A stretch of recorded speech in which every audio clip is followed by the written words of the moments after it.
নমস্কার বন্ধুরা, গপ্পখোরের পর্দায় আমি সুদর্শন রয়েছি আপনার সঙ্গে।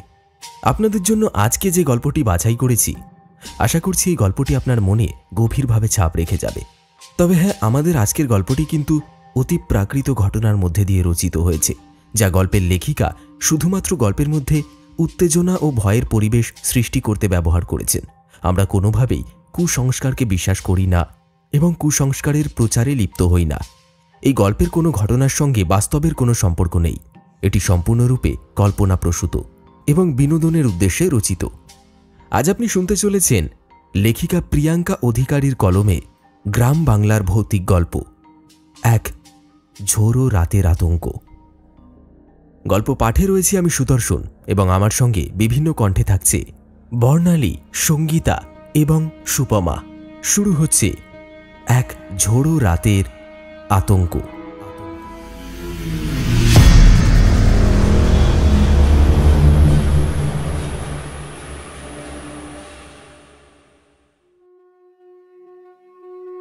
তিনটে গ্রামকে কেন্দ্র করে রয়েছে এই একটাই হাসপাতাল। নাম মা শারদাময়ী হাসপাতাল। ডাক্তার ঔষধপাতি খুব একটা উন্নত মানের নয়, তবে অসময়ে আপদে বিপদে গ্রামগুলির ভরসা এই শারদাময়ী হাসপাতাল। ভিন গ্রামের ছেলে নিতাই এই হাসপাতালে লাশের তত্ত্বাবধানে রয়েছে। ছেলে খুবই ভালো, নরম মনের মানুষ, সহজ সরল সাদাসিধে। বাড়িতে থাকার মধ্যে রয়েছে মা আর অসুস্থ বাবা। বাড়ির অবস্থা বর্তমানে মোটামুটি সচ্ছল হলেও নিতাইয়ের বাল্যকালে সংসারের হাল ছিল বেহাল, যাকে বলে নুন আনতে পান্তা ফুরোয়। তার মাঝেই টেনে টুনে কোনো রকমে অষ্টম শ্রেণী পর্যন্ত পড়াশোনা করেছে নিতাই। অন্যের বাড়ির ছেলেমেয়ের পুরনো জামা কাপড় পরে তাদের পড়া ছেঁড়া বইকে সেলাই করে কোনো রকমে লেখাপড়া করেছে নিতাই। কিন্তু এই সংসারের দাঁড় এইভাবে কিছুতেই বয়ে নিয়ে যেতে পারছিল না নিতাইয়ের বাবা। তারপর থেকেই সংসারের দায়িত্ব তার কাঁধে তুলে নেয় নিতাই। বেশ কয়েক বছর হল এই হাসপাতালে কাজ পেয়েছে সে, মর্গে লাশের দেখাশোনা করার কাজ। মর্গে লাশের দেখাশোনার কাজ শুনে বাধা দিয়েছিল নিতাইয়ের মা। বলেছিলেন, বাবা নিতাই, পৃথিবীতে তো কত কাজ আছে, সেই সব না করে তুই এই মরা নিয়ে কেন কাজকর্ম করবি? যদি আপদ বিপদ কিছু হয়? তুমি খামোখাই চিন্তা করছো মা, আমার কিচ্ছু হবে না। তাছাড়া এতগুলো দিন তো অনেক কাজ করলাম, তাতে তো খুব একটা সাহায্য করতে পারলাম না তোমাদের। বাবারও বয়স হচ্ছে, কাজটা বেশ ভালো, মোটা টাকা বেতনও আছে। আমি এই কাজটা করলে বাবাকে বিশ্রাম নিতে বলতে পারবো। এভাবে আর অন্যের জমিতে হাড় ভাঙা খাটুনি আর দেখতে পারছি না। ছেলের কথা শুনে নিতাইয়ের মা বলল, তা যা ভালো বুঝিস, বাবার শরীর তো খুব একটা ভালো নয়। দিন রাত লাশের সাথে থাকা, পোস্টমর্টেম করা, এর মানেই তো ছুরি কাঁচি দিয়ে কাটাকুটি। সত্যি কথা বলতে নিতাইয়েরও প্রথম প্রথম খুব ভয় হতো, কিন্তু এখন আর সেসবের কোনো বালাই নেই। কাজের সময় বরাবরই পরিবর্তন হয়, কখনো দিনের বেলায় তো কখনো আবার রাতের বেলায়। এখন নিতাইয়ের দায়িত্ব পড়েছে দিনের বেলায়। সকাল 8টা থেকে রাত্রি 1টা পর্যন্ত সে হাসপাতালে থাকে, তারপর নিজের বাড়িতে ফিরে যায়।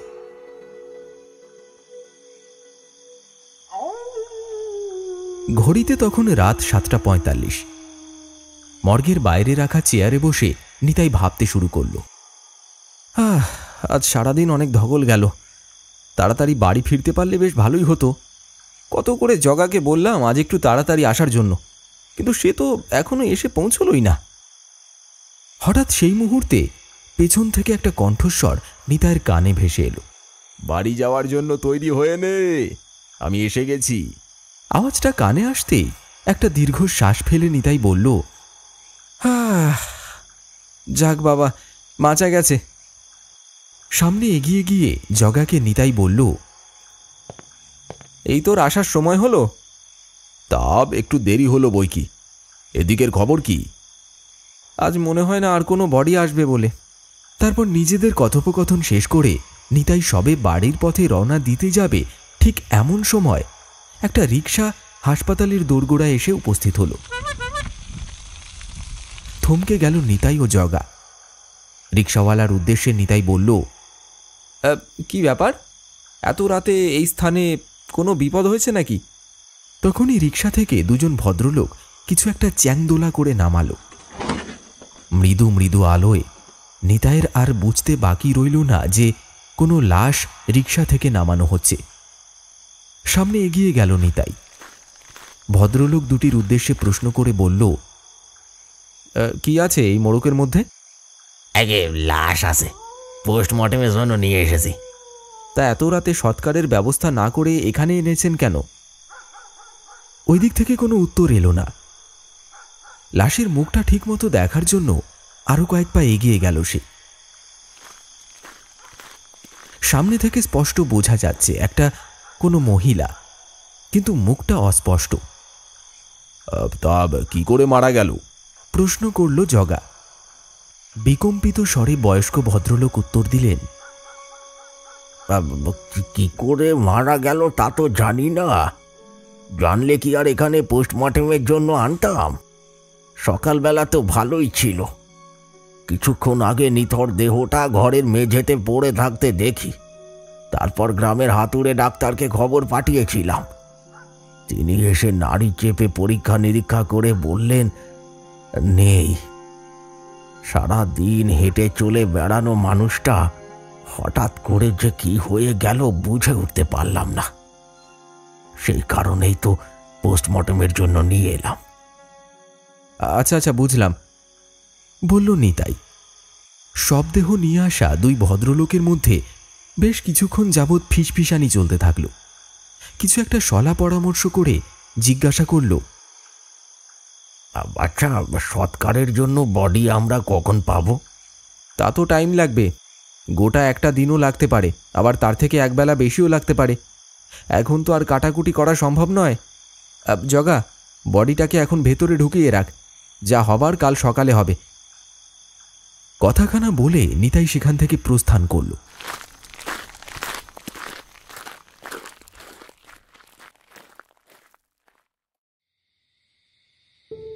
রাতে মূলত লাশ কাটাকাটির কোনো কাজই হয় না। আসলে রাতের অন্ধকারের জন্য তেমন কোনো আলোর ব্যবস্থা নেই।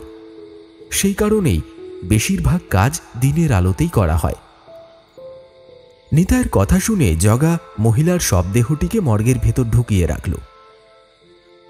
হাসপাতাল থেকে পুরো 2 গ্রাম হেঁটে পার করলেই নিতাইয়ের বাড়ি।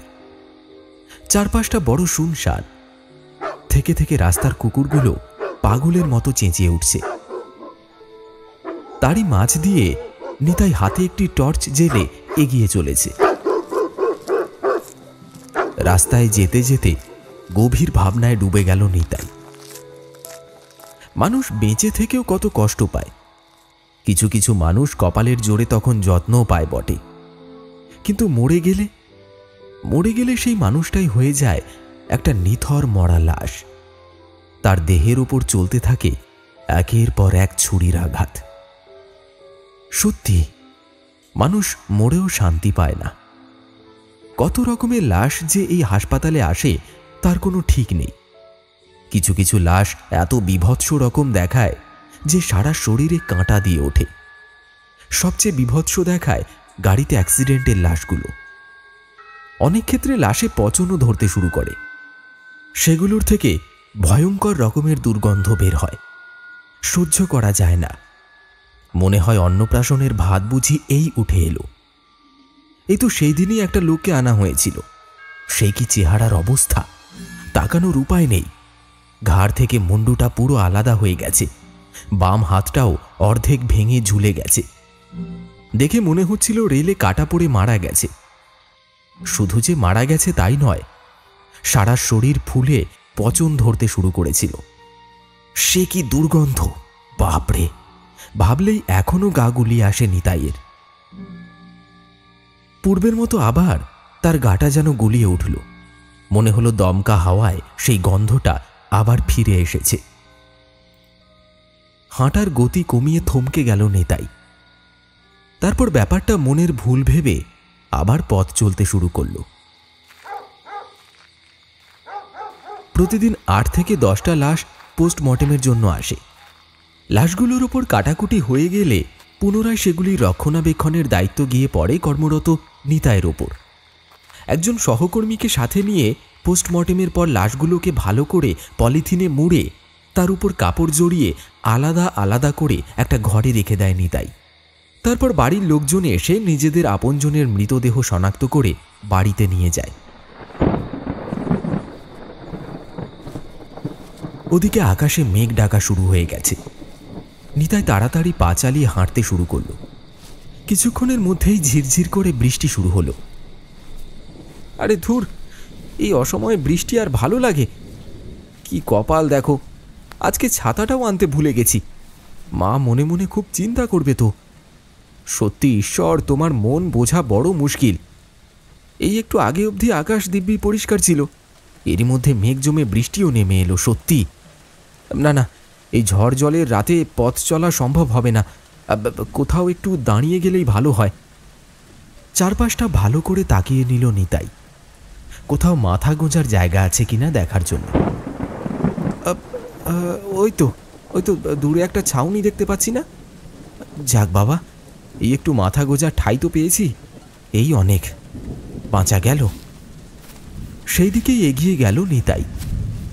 সেখানে বাঁশের তৈরি একটি মাচা ছিল। সারাদিন বসে বসে কোমরটা ভীষণ রকম ধরেছে নিতাইয়ের। মাচার মধ্যে লম্বা হয়ে শুয়ে পড়ল নিতাই। যা বৃষ্টি শুরু হয়েছে তাতে মনে হয় না এত সহজে থামবে বলে। ঠান্ডা ঠান্ডা বাতাসে নিতাইয়ের ক্লান্ত চোখ দুটো বুজিয়ে এলো। এই যে শুনছেন? এমন সময় হঠাৎ একটা ঠান্ডা স্পর্শের অনুভূতি পেয়ে ঘুমটা ভেঙে গেল নিতাইয়ের। এক মুহূর্তের জন্য চমকে গিয়ে সে মাচার উপর উঠে বসে পড়ল। একজন মহিলা ঠিক ওর সামনে দাঁড়িয়ে রয়েছে। নিজের চোখ দুটো ভালো করে কচলে নিল নিতাই। তার কোনো ভুল হচ্ছে না তো? কিন্তু না, কোনো ভুল নয়, সত্যি একজন মহিলা তাকে ডাকছে। কৌতূহল হয়ে নিতাই প্রশ্ন করল, কে আপনি? আর এই ঝড় জলের রাতে এখানে কি করে এলেন? কেন, ঝড় জল বলে কি আসতে নেই বুঝি? ব্যাপারটা ঠিক বোধগম্য হলো না নিতাইয়ের। বেশ ভয়ও পেল সে, কিন্তু চোখে মুখে তার কোনো প্রভাব পড়তে দিল না। যদিও সারাদিন সে লাশ নিয়ে নাড়াঘাটা করে, তাই ভূতের ভয় ওর নেই। মৃত মানুষের সঙ্গেই তো সারাদিন কেটে যায় নিতাইয়ের। সে বলল, না, আমি একদমই তেমনটা বলতে চাইছি না। আসলে আপনি কে? আপনার বাড়ি কোথায়? প্রশ্ন করে নিতাই। এই পাশের গ্রামেই আমার বাড়ি, আমি ওখানেই থাকি। মহিলার হাতে শাঁখা পলা, মাথা ভর্তি সিঁদুর। আপনাকে দেখে তো কারোর বাড়ির বউ মনে হচ্ছে। তা এত রাতে এই বৃষ্টির মাঝে বাইরে বেরিয়েছেন কেন? একটা কাজে এক প্রতিবেশীর বাড়ি থেকে রওনা দিয়েছিলাম। এই অসময়ে একা কেন এত রাতে? কাউকে সাথে নিয়ে বেরোননি? আবার প্রশ্ন করে নিতাই। না। এই ঝড় জল বৃষ্টির রাতে কোনো বিপদ আপদও তো হতে পারে আপনার সাথে। নিতাইয়ের কথা শুনে মেয়েটার মুখটা বিমর্ষ হয়ে যায়। আনমনা হয়ে সে বলে, বিপদ যা হবার তা তো হয়েই গেছে দাদা। কেন, কি হয়েছে আপনার? নিতাই জিজ্ঞেস করলে মেয়েটি কথা ঘুরিয়ে দিয়ে বলে, আপনার বাড়ি কোথায়? আমার বাড়ি এই তো পাশের গ্রামেই। পাশের গ্রাম বলতে? লচ্ছিপুর। লাচ্ছিপুর? ওখানে তো আমার বাপের বাড়ি। আমি বিয়ে হয়ে এই গ্রামে এসেছি। নিতাই এবং মেয়েটি আরো অনেকটা সময় ধরে গল্প করল। মেয়েটি বলল, আজ থেকে বছর দুয়েক আগের কথা। আমার গাঁয়ের এক বয়স্ক লোক এই বিয়ের সম্বন্ধটা এনে দিল। বাপের বাড়ির অবস্থা আমার তেমন ভালো ছিল না, তার উপর আবার মেয়ের বিয়ে নিয়ে বাবা মায়ের চিন্তার অন্ত ছিল না। বিয়ের সম্বন্ধ পেয়ে অনেক স্বস্তি পেয়েছিল বাবা মা দুজনেই। জানেন, অনেক আশা করেছিল, ভেবেছিল বিয়ের পর মেয়ে অনেক সুখে থাকবে। কিন্তু ভগবান বোধহয় আমার কপালে সুখ লিখতেই ভুলে গিয়েছিল। ছেলের বাড়ি থেকেও কোনো আপত্তি ছিল না। এরপর আমাদের বিয়ে হয়ে যায়, কিন্তু কয়েক মাস পরেই আমি বুঝতে পারি গরিব বাড়ির মেয়েকে বাড়ির বউ করে আনার কারণটা কি ছিল। কি কারণ ছিল? সে অনেক কথা। বিয়ের পর বাবা মা একদম একা হয়ে যায়। আমার ছোট একটা ভাইও রয়েছে, সে আমার থেকে অনেক ছোট। মেয়ের শ্বশুর বাড়িতে বাবা মায়ের আশাটা একদম ভালো দেখায় না, তাই তাই তারাও আর আসে না। আপনি তো যেতে পারতেন। মেয়েটির গলার স্বরটা এবার যেন কাঁদো কাঁদো শোনালো নিতাইয়ের কানে। মাঝে মধ্যে তীব্রভাবে বিদ্যুৎ চমকাতে থাকলো। তারই আলোয় মেয়েটির মুখটা দেখা গেল। চোখের কোণা বেশ চিকচিক করছে। সেটিকেই আড়াল করার চেষ্টা করছে মেয়েটি। তারপর সে বলতে আরম্ভ করলো, আমার বাবার বাড়ি ভীষণ গরিব, অত সম্মানও পায় না, তাই মেয়ের বাড়িতে তারাও আর আসে না। আর আসবেই বা কেন? এলেই তো সেই অপমান। ভিখিরি, ছোট লোক, নানান ভাষায় নানা অপমান। কোন মেয়ে চায় বলুন তো নিজের বাবা মায়ের অপমান? তাই আমি নিজে থেকেই ওদেরকে একদিন বারণ করে দিয়েছি এখানে আসতে। নিতাই নিজের থেকে কিছুই জিজ্ঞাসা করছিল না। আসলে অপরিচিত কারুর সম্পর্কে এত আগ্রহ দেখাতে যাবেই বা কেন?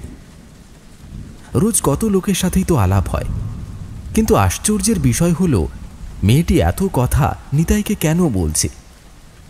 মেয়েটি কিছুক্ষণ চুপ থাকার পর আবার বলল, দাদা, আমার মতো কত মেয়ে রোজ এইভাবে হারিয়ে যায়, কেউ জানতেও পারে না তাদের কথা। নিতাই আর চুপ থাকতে পারল না। সে বলল,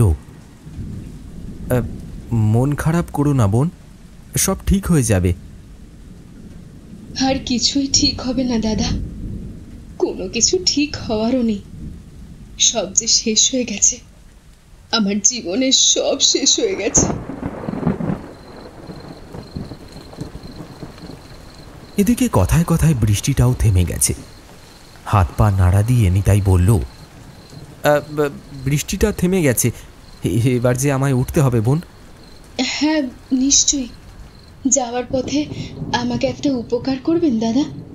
আমার সাধ্যের মধ্যে হলে নিশ্চয়ই করব, উত্তরে বলল নিতাই। নিতাইয়ের দিকে একটা কাগজের মোড়ক এগিয়ে দিল মেয়েটি। তারপর বলল, এই চিঠিটা আমার বাবা মায়ের কাছে একটু পৌঁছে দেবেন?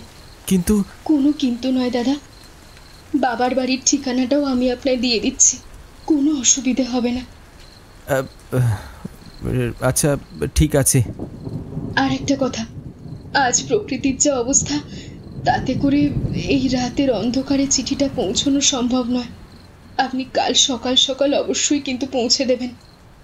মেয়েটির করা অনুরোধ এড়াতে পারল না নিতাই। অবশেষে মেয়েটির হাত থেকে চিঠিটা নিয়ে তাকে বিদায় জানিয়ে নিজের বাড়িতে ফিরে এলো। বাড়িতে ফিরে একটা প্রশ্নের উত্তর কিছুতেই মেলাতে পারছে না নিতাই। তখন পরিবেশ বেশ অশান্ত, থেকে থেকে মেঘের গর্জন শোনা যাচ্ছে। সারা দিনের পরিশ্রমে আর কিচ্ছু ভাবতে পারছে না সে। যা হবার কাল সকালে দেখা যাবে। একেই তো গ্রাম্য এলাকা, কাউকে জিজ্ঞাসা করলেই পাওয়া যাবে মেয়েটির বাবার বাড়ি কোথায়। তাই বিছানায় শরীরটাকে এলিয়ে দিল নিতাই। তার পাশেই রাখা রয়েছে সেই চিঠিটি।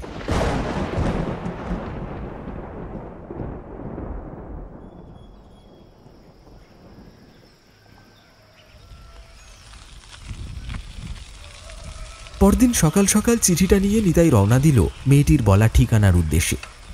চিঠিটা সেখানে পৌঁছে দিয়ে তারপরেই সে নিজের কাজে যাবে বলে ঠিক করল। খুব বেশি দূরে নয় মেয়েটির বাড়ি। পথে একজনকে জিজ্ঞেস করতেই সঠিক উত্তর পাওয়া গেল। খড়ের ছাউনি দেওয়া মাটির বাড়ির সামনে এসে উপস্থিত হল নিতাই। মাটির দেওয়ালের কিছুটা অংশ ছেড়ে গেছে। চারপাশটা দেখে নিতাইয়ের মনে পড়ল মেয়েটির বলা কথাগুলো। কেউ আছেন? কেউ আছেন বাড়িতে? বাড়ির সদস্যদের উদ্দেশ্যে ডাক দিল নিতাই।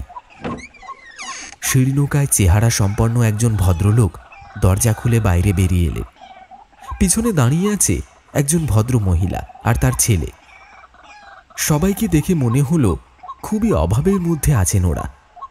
নিতাই বলল, আপনি ঝিনুকের বাবা? হ্যাঁ বাবা, ঝিনুক মাকে তুমি চেনো? কেমন আছে ও? ভালো আছে। ঝিনুক আপনাদের জন্য একটা চিঠি পাঠিয়েছে। ও মা, তাই নাকি? ও ঝিনুকের মা, দেখে যাও, দেখে যাও, মেয়ে আমাদের জন্য খবর পাঠিয়েছে। মেয়ে আমাদেরকে পর করে দেয়নি গো। আহা, এমন করে বলো নে, পর করে দেব কেন? সবই তো জানি আমরা। চিঠিটা তাদের দিকে এগিয়ে দিয়ে নিতাই বলল, ধরুন। চিঠিটা হাতে নেওয়ার আগেই ঝিনুকের বাবা নিতাইয়ের উদ্দেশ্যে বলল, আমরা তো লেখাপড়া জানি না বাবা, তোমার যদি কোনো অসুবিধা না থাকে একটু পড়ে শোনাবে? মেয়ের কথা শুনে বাবা মায়ের চোখে জল চলে এলো। নিতাইয়েরও আজ কাজের একটু চাপ রয়েছে।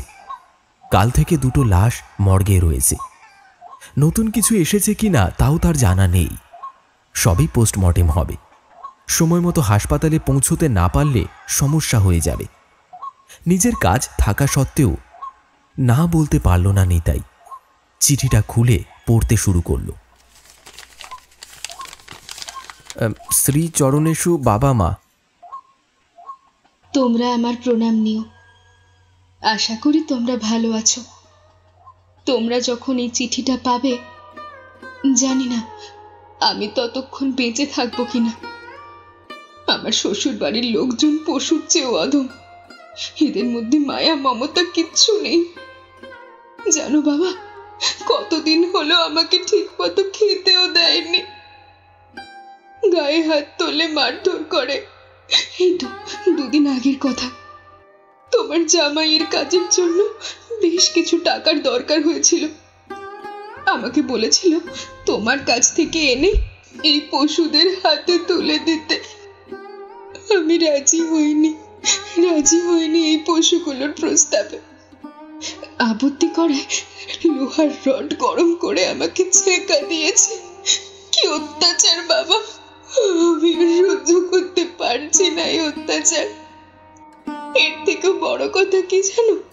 কিছুদিন আগে যখন জানতে পারলো আমি মা হতে চলেছি, তখন ওরা তোমাদের এই খবরটা কিছুতেই জানাতে দিল না। অনেক চেষ্টা করেও আমি তোমাদেরকে জানাতে পারিনি খবরটা। ওরা জোর করে আমায় ডাক্তার দেখাতে গেল, গর্ভের সন্তান ছেলে না মেয়ে সেটা পরীক্ষা করার জন্য। আর যখন জানতে পারলো সেটি মেয়ে সন্তান, তখন থেকে আমার জীবনটা আরো দুর্বিষহ করে দিল ওরা। প্রথম ঘরেতেই অনেক চেষ্টা করলো আমার গর্ভজাত সন্তানকে হত্যা করার। আমি কড়া স্বরে ওদেরকে জানিয়ে দিই, আমি বেঁচে থাকতে আমার সন্তানকে কাউকে মারতে দেব না। শেষ পর্যন্ত ওরা এক তান্ত্রিকের সাথে হাত মেলায়, নানা রকম ফন্দি ফিকির করতে থাকে আমাকে শেষ করার জন্য। কখনো মারধর করে, কখনো আবার লোহার রড তাতিয়ে ছেঁকা দিয়ে। এত কিছু সহ্য করেও আমি শ্বাস নিয়ে বেঁচেছিলাম। কিন্তু ওই তান্ত্রিকের কথায় ওরা আমাকে খাবারের সঙ্গে কিছু একটা ওষুধ মিশিয়ে খাইয়ে দেয়। রাত্রিবেলা আমি নিজের অজান্তেই সেই খাবারটা খেয়ে নিই। তারপর থেকে আমার শরীরটা কেমন খারাপ লাগতে শুরু করে। জানো মা, আমি যখন খাচ্ছিলাম নিজের সন্তানের জন্য, ওকে সুস্থ রাখবার জন্য, তখন হঠাৎ করে আমার শরীরটা খুব খারাপ হতে শুরু করে। সারা শরীরে কেমন ঘাম দিতে থাকে। খাবার খাওয়ার সাথে সাথে আমার গলা, বুক সব কেমন জ্বলতে থাকে।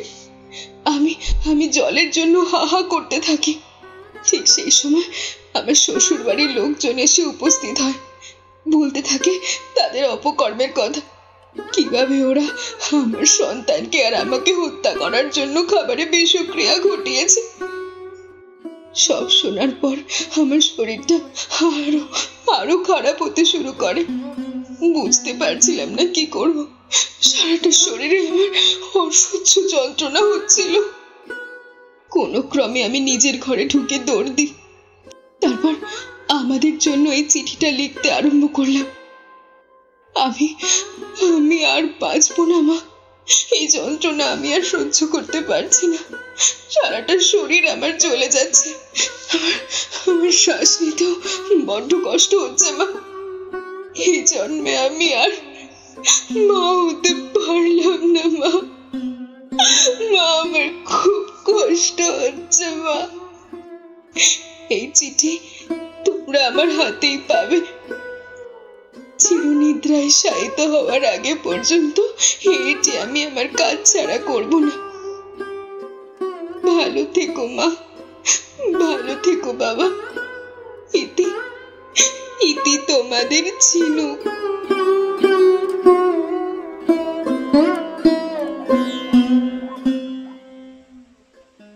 চিঠিটা পড়তে পড়তে মুকুলের চোখও নিজের অজান্তেই জলে ভরে উঠল।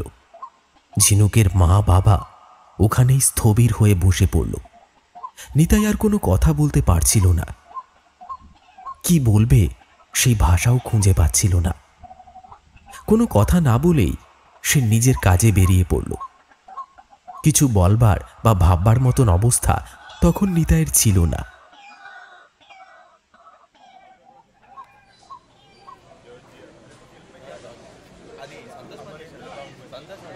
মর্গের বাইরে আজ বেশ ভিড় জমেছে।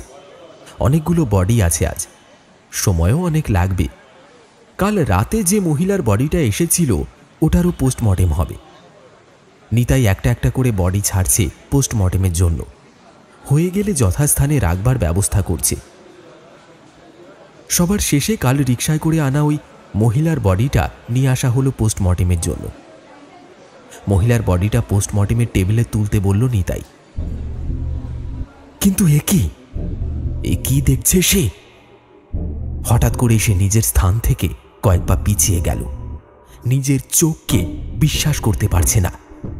এ কি করে সম্ভব?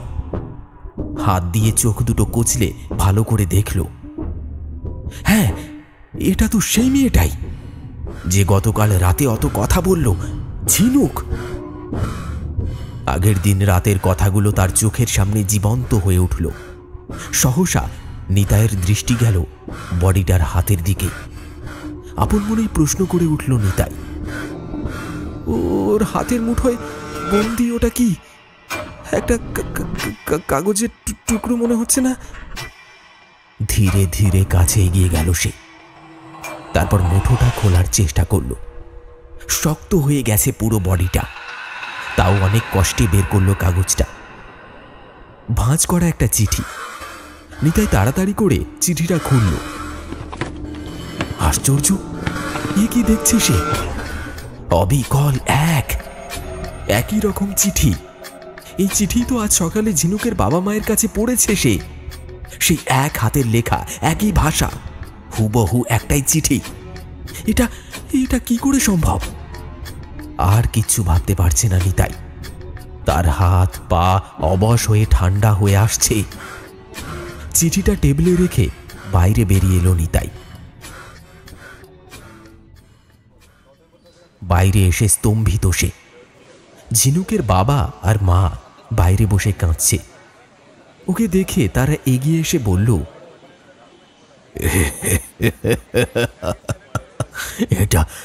এটা কি হয়ে গেল বাবা? তুমি ওখান থেকে বেরিয়ে আসার পর এক অজানা ব্যক্তি বাড়িতে এসে বলে গেল যত তাড়াতাড়ি সম্ভব আমরা যেন এখানে চলে আসি, নইলে আর কোনোদিন আমরা ঝিনুককে দেখতে পাবো না। নিতাইয়ের কাছে এবার ধীরে ধীরে সবটা পরিষ্কার হয়ে গেল ছবির মতো। এটাই ঝিনুক। নিতাইয়ের মাধ্যমে সে তার বাবা মাকে জানাতে চেয়েছিল সমস্ত ঘটনা, যাতে তার সঙ্গে হওয়া অন্যায়ের শাস্তি ওই নরপশুগুলো পায়। নিতাইও নিজের মনে মনে বলে উঠল, ঝিনুক আমাকে দাদা বলে ডেকেছে। সেই বোনকে এমন নির্মমভাবে হত্যা যারা করেছে তাদের আমি ছাড়ব না, কিছুতেই না। ছাড়া যাবে না শয়তানগুলোকে, কিছুতেই না। দুটো নিষ্পাপ প্রাণকে হত্যার শাস্তি তো এদেরকে পেতেই হবে, না হলে যে ঝিনুকের আত্মা কোনোদিনও শান্তি পাবে না।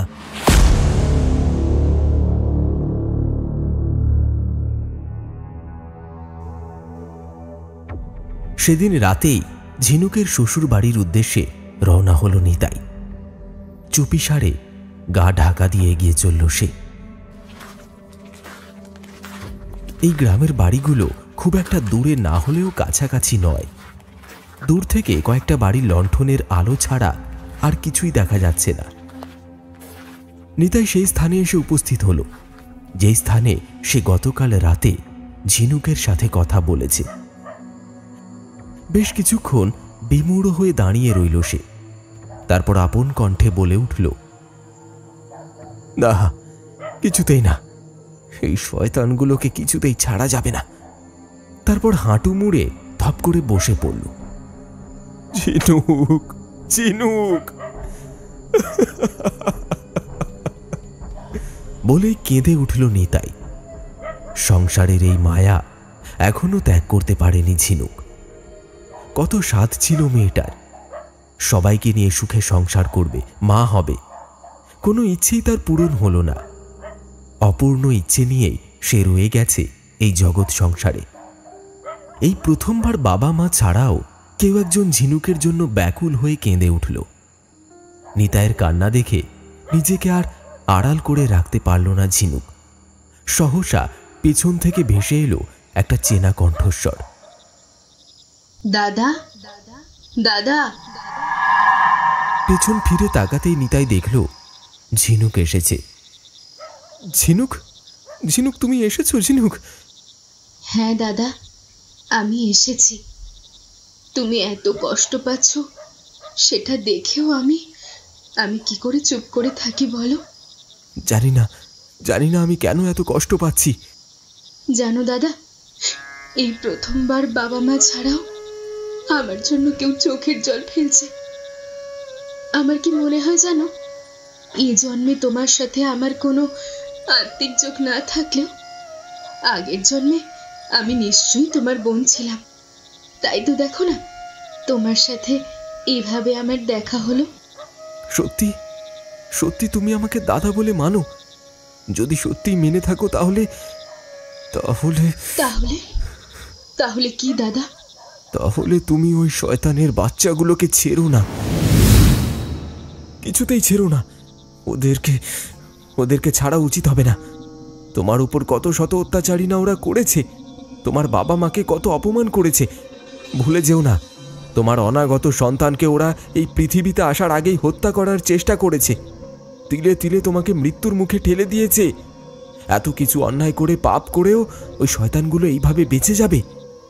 তোমার মৃত্যুর বদলা, তোমার বাবা মাকে অপমানের বদলা, তোমার সন্তানকে পৃথিবীর আলো থেকে বঞ্চিত করার বদলা, এই সব কিছুর বদলা তোমাকেই নিতে হবে ঝিনুক। এই পিশাচগুলো কোনোদিন শুধরাবে না, তাই এদেরকে ছাড়ার কোনো প্রশ্নই আসছে না। তাই তোমার মৃত্যুর প্রতিশোধ তোমাকেই নিতে হবে। নিতাইয়ের কথাগুলো বিষের মতো শোনালেও এটাই সত্য। এই কথাগুলি ঝিনুকের মনে কামানের কার্তুজের মতো কাজ করল। তার মনে চাপা কষ্টটা আগুনে পরিণত হল। মনের মধ্যে শত রাগ নিয়ে ঘূর্ণিঝড়ের মতো শ্বশুর বাড়ির দিকে ধেয়ে গেল ঝিনুক।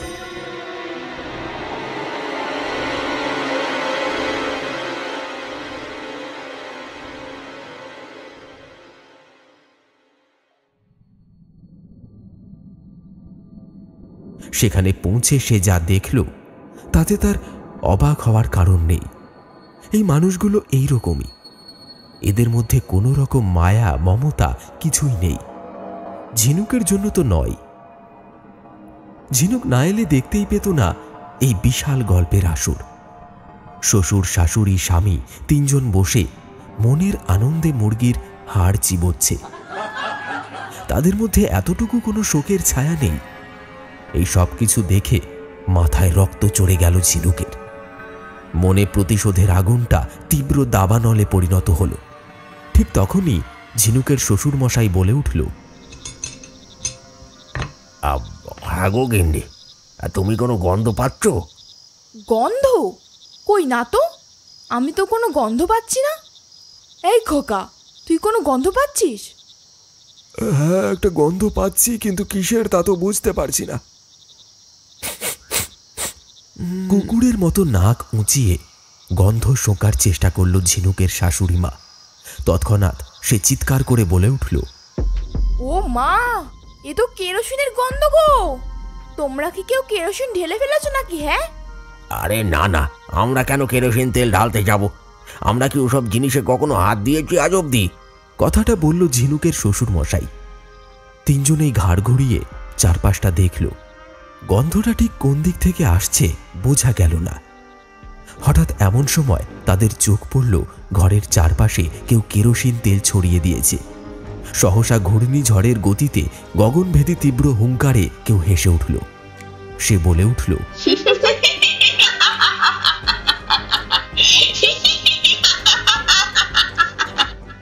কি ভেবেছিলিস তোরা আমি মরে গেছি? আমি মরিনি।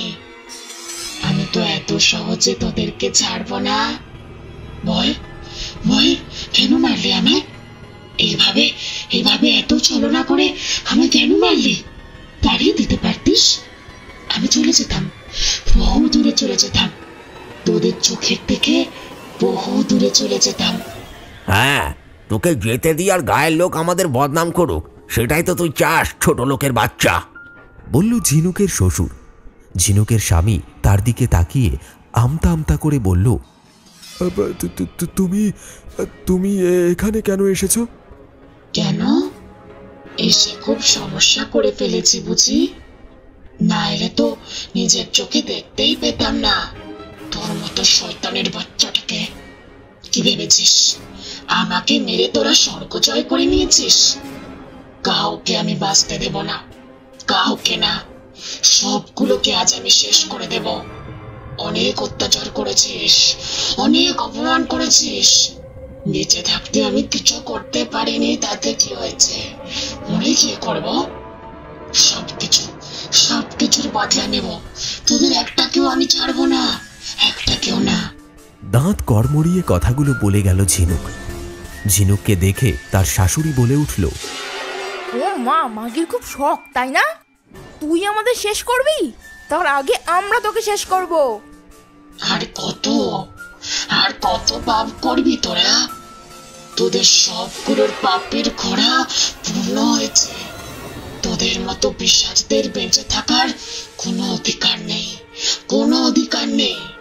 নিজের স্থান থেকে পালিয়ে যাওয়ার শত চেষ্টা করল ঝিনুকের শাশুড়ি এবং শ্বশুর ও স্বামী, কিন্তু কেউই নিজের জায়গা থেকে এক পাও নড়তে পারল না। কোনো এক মায়া শক্তি তাদেরকে আটক করে রেখেছে।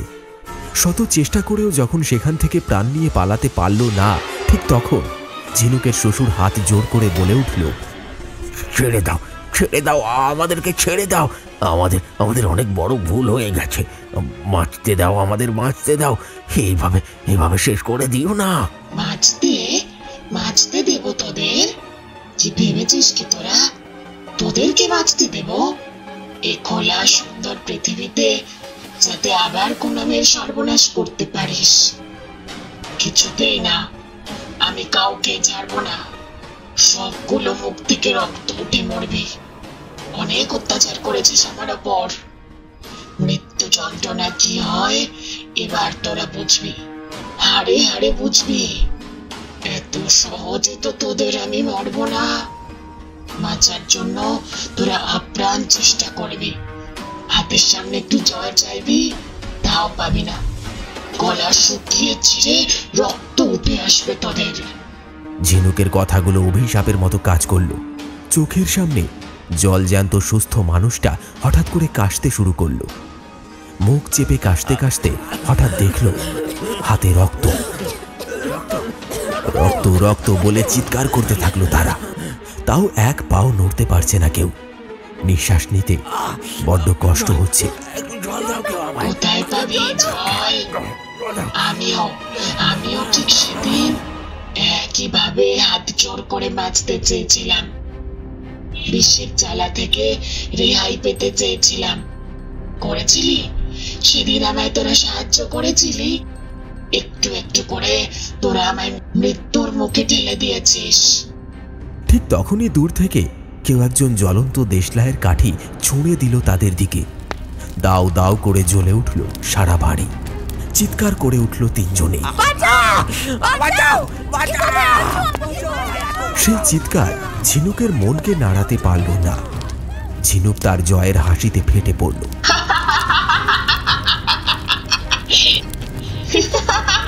তিনজনের চিৎকার শুনে আশেপাশের বাড়ির থেকে কয়েকজন লোক ছুটে এলো। তাদের ডাকাডাকির আওয়াজে গ্রামের অনেক মানুষ সেই জ্বলন্ত বাড়ির সামনে এসে ভিড় জমালো। কেউ তাদের বাঁচাতে পারল না। ভিড়ের মধ্যে থেকে কয়েকজনকে বলতে শোনা গেল, একেই বলে লোভে পাপ, পাপে মৃত্যু। বউটা বেঁচে থাকতে কম অত্যাচার করেনি গো। আজ স্বয়ং ঈশ্বর এদের শাস্তি দিচ্ছে। এই জন্যেই বলে পাপ বাপকেও ছাড়ে না। ভিড়ের মধ্যে থেকে দুটো চেনা মুখ ভেসে এলো, নিতাই ও ঝিনুকের। দুজনের মুখেই চাপা বিজয়ের হাসি।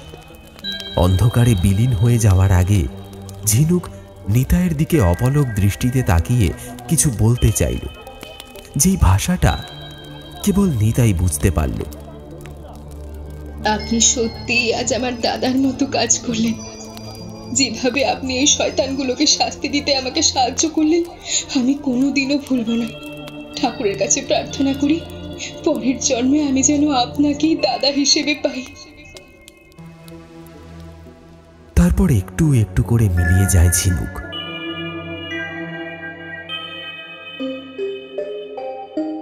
শুনলেন এক ঝোড়ো রাতের আতঙ্ক। গল্পটি যদি আপনার ভালো লেগে থাকে তাহলে লাইক, কমেন্ট আর শেয়ার করতে ভুলবেন না। এই ধরনের রোমাঞ্চকর গল্পগুলি বারবার শোনার জন্য এক্ষুনি চ্যানেলটি সাবস্ক্রাইব করুন।